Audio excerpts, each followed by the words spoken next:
Да, въпрос на статистика е да се случи.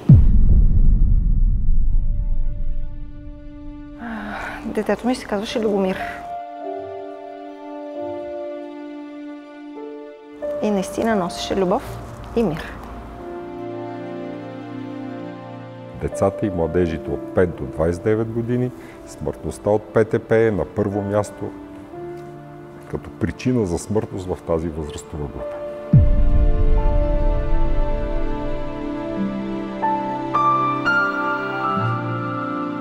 Най-тежкото нещо е да се случи нещо на детето ти. Беше в доста голям стрес. Същия ден имаше класна по литература, каза, че е била доста изморена. Една майка да вижда детето си как стене и не може по никакъв начин и с нищо да му помогне, това наистина е ужасно.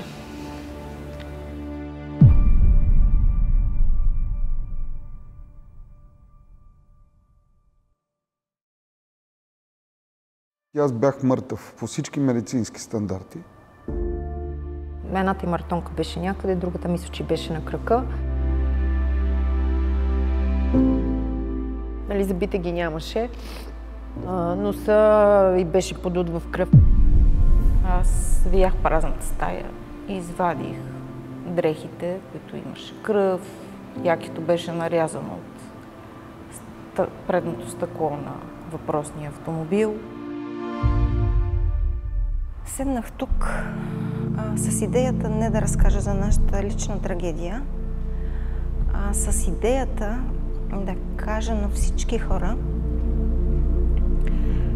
че сигурно има нещо написано, но със сигурност има неща, с които ние бихме могли да се преборим, да преодолеем, да не предизвикваме. Аз искам да разкажа този случай, за да знаят всички, не само децата. Моите деца, аз понеже им близнаци, бяха на 5 годинки. И те реално те не помнят баща им здрав.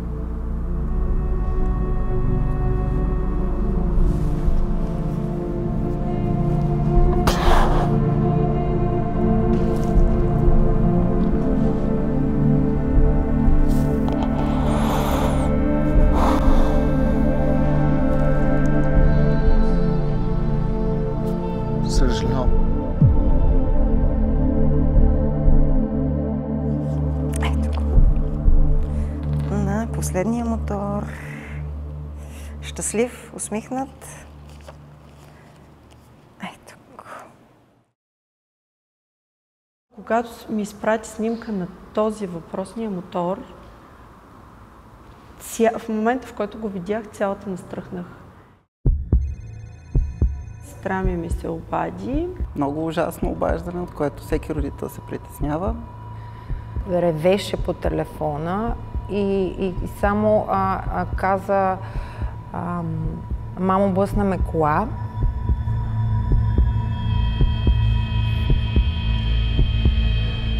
Моля те, ела.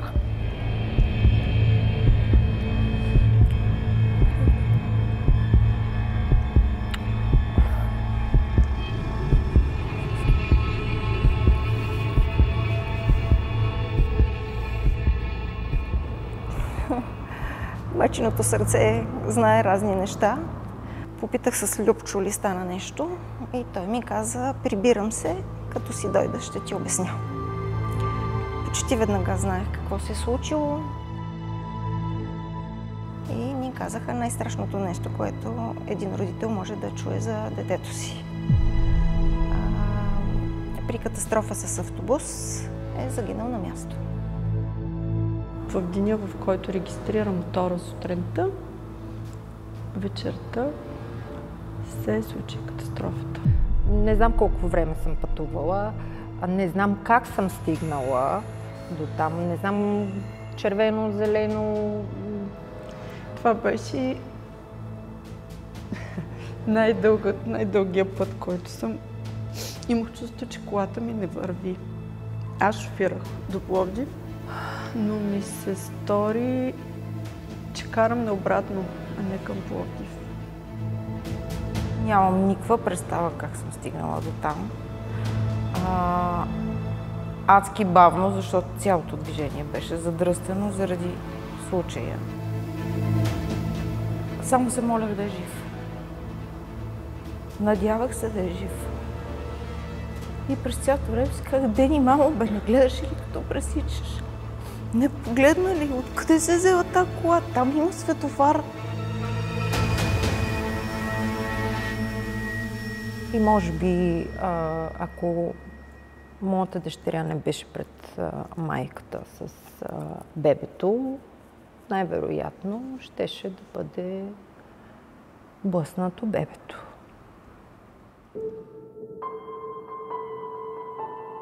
Молих се да е жив, да оживее или най-малкото, ако нищо не може да се случи, да ме изчака да отида. Единствената хубава новина беше, че е станало просто светкавично.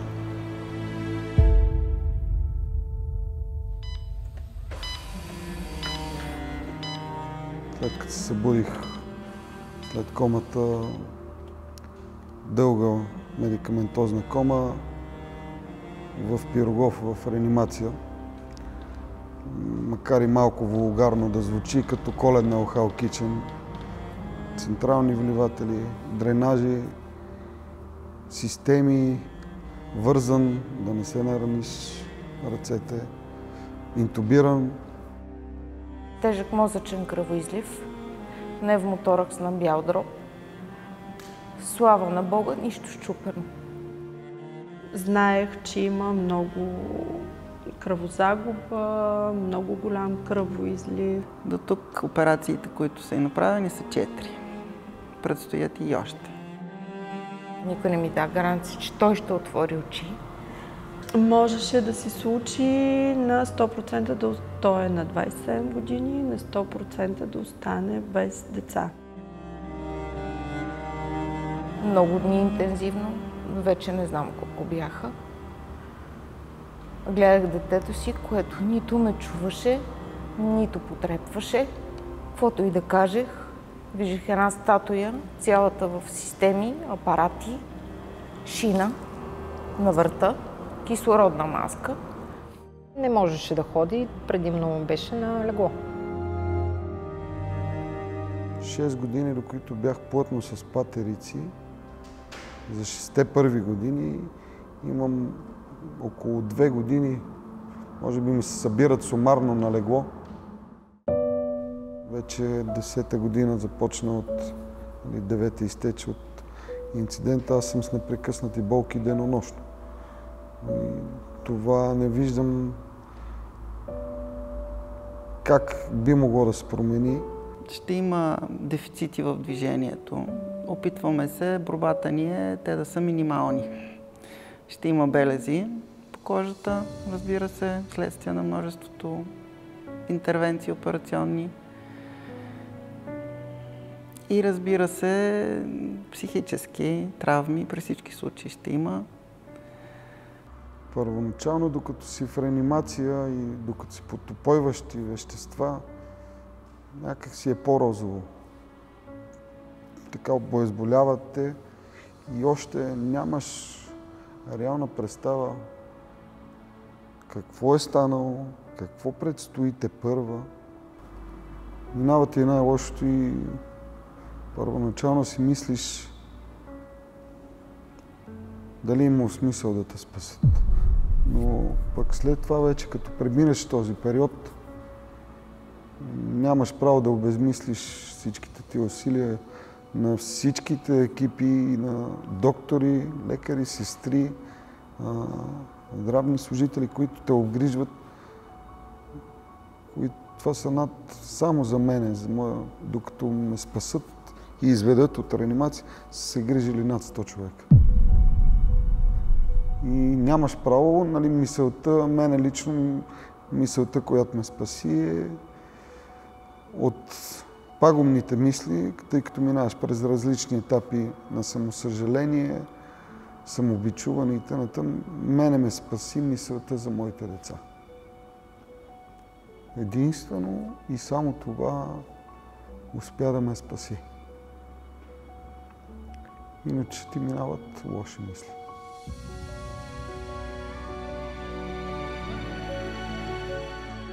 Аз след това бях в, може би, депресия.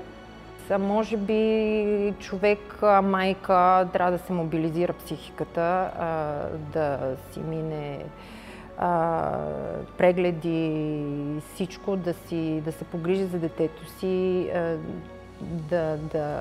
да се събере, да е силна заради детето си. И чак когато усетих, че тя вече е по-добре, тогава аз вече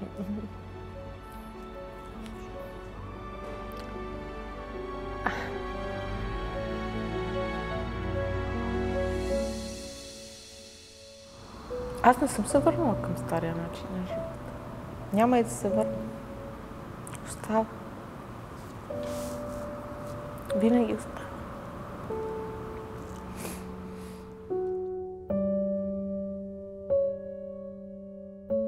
Тук за последно сме щастливи всички. Много страшно се отрази на семейството ми. Таткото се разболя от диабет, направи емболия, отрязаха му крайник. Лека по лека се вдигаме глави всички с безкрайни усилия на волята на всеки един от нас. Сестра му много й беше мъчно. Тя първоначално, като й казах, много се разстрои. Всяка нощ аз отварям вратата и надниквам. И ако не мърда и ходя и си слагам пръста под носа му. Нормален сън няма отдавна. Дори моите колежки не спяха и ми звъняха. Моите колежки в този момент прегръщаха децата си. 5-6 години майка им беше и майка и баща. Баща им беше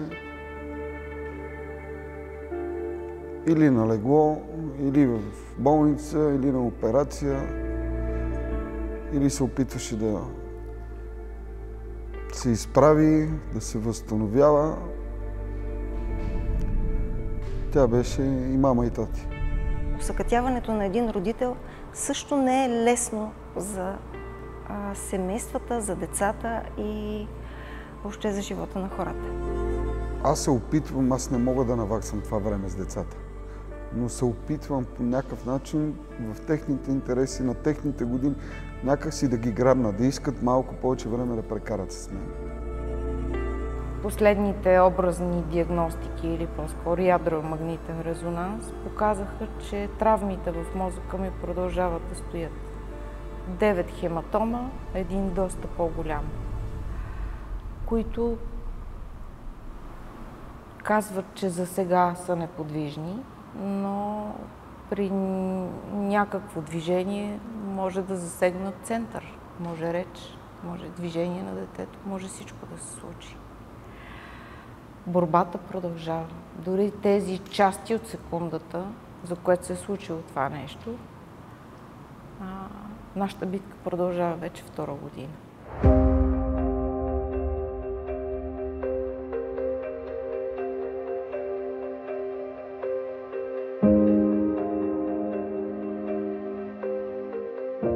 Съм винаги до тебе, мама.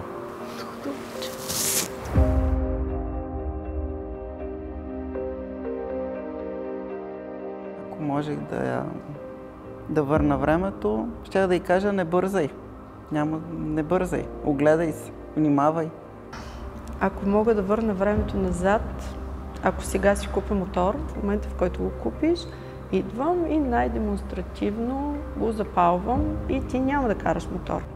Беше паднало сътресение на мозък. Нямаше нищо счупено. И тогава му казах, това е първия знак. Нямаме 9 живота.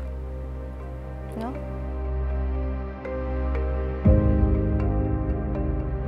След него двама негови приятели катастрофираха с мотор. Единия е който с хиляди операции, ето го, Здравко, ходеха заедно на фитнес, бяха фитнес инструктори. Здравко претърпя много тежък инцидент. Сърцето му се беше преместило в дясната страна, операции, Германия, Турция, парички и какво ли още не, но е жив, здрав, остана за раздвижване една лява ръка.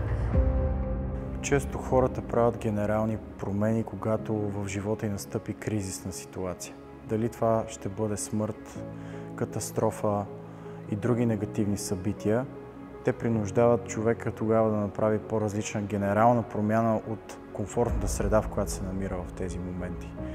Затова е важно да не стигаме до тези етапи и е много важно предварително да имаме осъзнатостта за поведенията и за навиците ни и за емоционалното състояние, преди да навлеземе дълбоко в това и от риска да изпитаме някаква много сериозно тежка ситуация, като примерно смърт, катастрофа, загуба на близък и така нататък.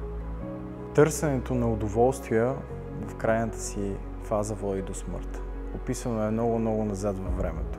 Въпреки усилията на институциите, които са отговорни за пътната безопасност в страната, въпреки че през последните години има някакъв спад общо като бройката на загинали и пострадали в пътно-транспортни происшествия, статистиката при децата през последните 10 години няма някаква видима промяна като брой загинали.